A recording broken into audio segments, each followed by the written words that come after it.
My name is Sandra Whiteshield. My family comes from the Rosebud Reservation in southern South Dakota.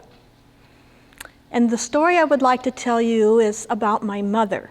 My mother grew up on the Rosebud, and at about the age of 15, my grandmother moved the family to Rapid City in order to find work. My mother entered the high school there, and she was a minority. She was a Native American, and I can well imagine that she was uncomfortable in that situation. One day, the teacher came to her and said that you've been called to the principal's office, and the principal's office meant that you had done something wrong, and my mother could not imagine what she had done.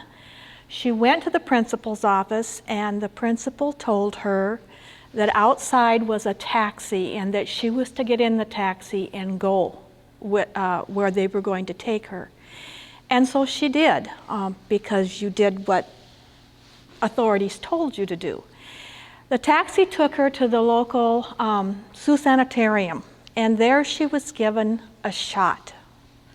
She wasn't told what the shot was. Her parents didn't know what the shot was and hadn't been told, and the taxi took her back to school.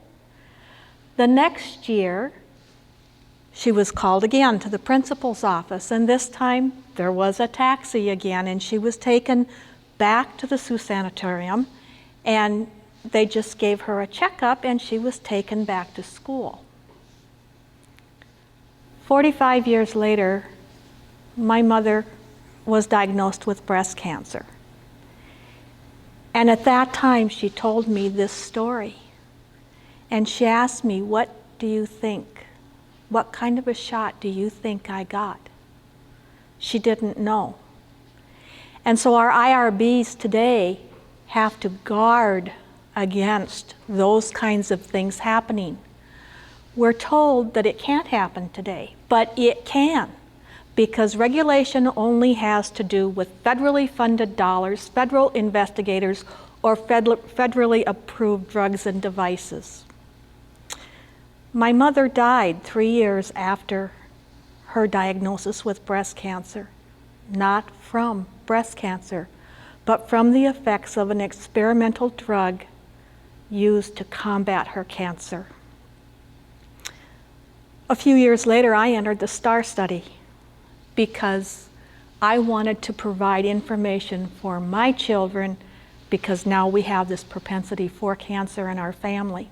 And because I asked so many questions, I was invited to sit on our local IRB board and to bring a cultural component from the Lakota people to our IRB. And I have to say, I've been listened to, and that's very nice.